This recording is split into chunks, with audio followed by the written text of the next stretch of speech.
حامدا و مسلیا اما بعد فوز باللہ من الشیطان الرجیم بسم اللہ الرحمن الرحیم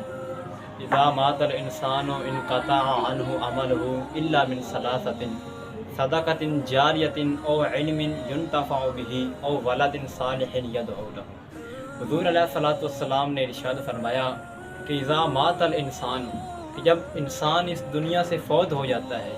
انسان اس دنیا سے چلا جاتا ہے تو اس کے اعمال کا سلسلہ جو ہے وہ منقطع ہو جاتا ہے۔ لیکن تین چیزیں ایسی ہیں جو انسان کو اس دنیا سے جانے کے بعد بھی فائدہ دیتی ہیں۔ صحابہ کرام عرض کرتے ہیں یا رسول اللہ وہ تین چیزیں کون سی ہیں؟ تو حضور علیہ الصلوۃ والسلام ارشاد فرماتے ہیں کہ صدقۃ جاریۃ،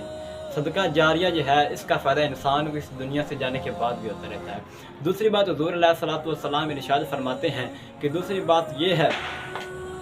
کہ او علم ينتفع به، یعنی وہ علم جس کے ساتھ فائدہ حاصل کیا جاتا ہے، یعنی کسی نے کسی کو علم سکھایا، اس نے آگے سکھایا اور وہ آگے سکھائے گا، تو اسی طرح یہ بھی ایک صدقہ جاریہ کی طرح ہے جس کا انسان کو فوت ہونے کے بعد بھی فائدہ حاصل ہوتا رہے گا۔ اور تیسری بات حضور علیہ الصلوۃ والسلام ارشاد فرماتے ہیں او ولد صالح يدعو له، کہ کسی نے اپنی اولاد کو حافظ قرآن بنا دیا، عالم دین بنا دیا، نیک اولاد ہوگی جس کی، تو جب وہ آدمی اس دنیا سے چلا بھی جائے گا تو اس کی اولاد اس کے لیے توبہ استغفار کرے گی، اس کے لیے اصالہ ثواب کرے گی، تو اس کا بھی ثواب اس کو پہنچتا رہے گا۔ حضور علیہ الصلوۃ والسلام کے پیارے دیوانوں، آقا علیہ الصلوۃ والسلام نے اس حدیث میں تین آدمیوں کا ذکر کیا۔ ایک صدقہ جاریہ، حضور فرماتے ہیں کہ کچھ لوگ ایسے ہوں گے جب وہ اس دنیا سے وفات پائیں گے، اس دنیا سے جائیں گے تو ان کے پاس زیادہ نیکیاں نہیں ہوں گی، لیکن جب کل قیامت کے دن اٹھیں گے تو ان کے پاس نیکیوں کے پہاڑ ہوں گے۔ صحابہ کرام عرض کرتے ہیں یا رسول اللہ وہ نیکیوں کے پہاڑ کہاں سے آ جائیں گے؟ جب وفات پائے تھے اس وقت ان کے پاس اتنی نیکیاں نہیں تھیں، لیکن اب نیکیوں کے پہاڑ کہاں سے آ گئے؟ تو میرے حضور فرماتے ہیں کہ اس کے گھر والے جو ہیں، عزیز و قارب رشتہ دار جو ہیں، وہ پیچھے سے اصالہ ثواب اتنا کریں گے، صدقہ جاریہ اتنا کریں گے کہ ان کی وجہ سے اللہ تبارک و تعالیٰ اس کی نیکیوں میں اضافہ فرما دے گا۔ دوسری بات کہ عالم دین جو ہے، کسی کو علم پڑھا دینا، وہ علم دین کے بارے میں جو عالم دین ہوتا ہے اس کے بارے میں آتا ہے کہ اس کے لیے مچھلیاں بھی دعائیں کرتی ہیں، یعنی عالم دین کی بہت بڑی فضیلت ہے۔ اور تیسری بات حضور علیہ الصلوۃ والسلام ارشاد فرماتے ہیں او ولد صالح يدعو له، کہ کسی نے اپنی اولاد کو حافظ قرآن بنا دیا، عالم دین بنا دیا، تو اس کی اولاد جو اس کے لیے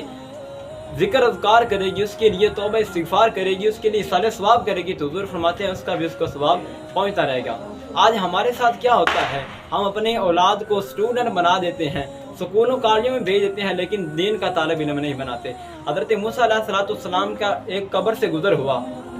آپ گزرتے ہیں تو دیکھتے ہیں کیا اس قبر والے کو عذاب ہو رہا ہے۔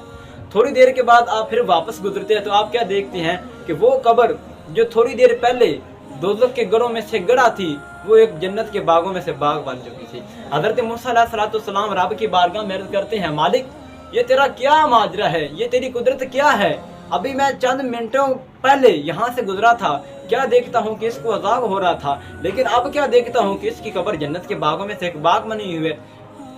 رب تعالیٰ ارشاد فرماتا ہے کہ موسیٰ جب یہ آدمی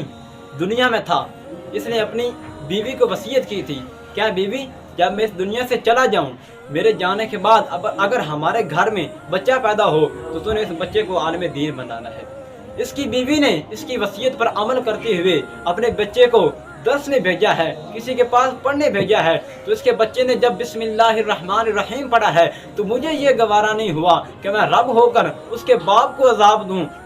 جس کا بیٹا میرا نام لے رہا ہے، مجھے رحمان اور رحیم کہہ کے پکار رہا ہے۔ تو پتہ چلا کہ عالم دین کی بہت بڑی فضیلت ہے، اپنی اولاد کو علم دین سکھایا جائے، کیونکہ عالم دین جو ہے علم کو سمجھنے والا ہی باپ کی شان کو سمجھ سکتا ہے۔ وہ ایک علامہ صاحب بیان فرما رہے تھے، وہ فرما رہے تھے کہ میں نے لاہور میں ایک جنازہ پڑھایا، جنازے کے وقت کیا دیکھتا ہوں کہ ایک نوجوان آدمی زور زور سے چلا رہا ہے، رو رہا ہے۔ وہ علامہ صاحب قریب ہو کر پوچھتے ہیں کہ اے لوگو یہ رونے والا کون آدمی ہے؟ تو وہ آگے سے جواب دیتے ہیں کہ مولوی صاحب یہ مرنے والے کا بیٹا ہے۔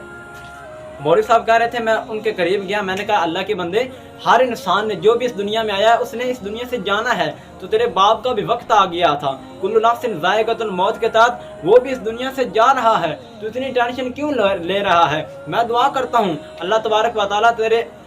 باپ کی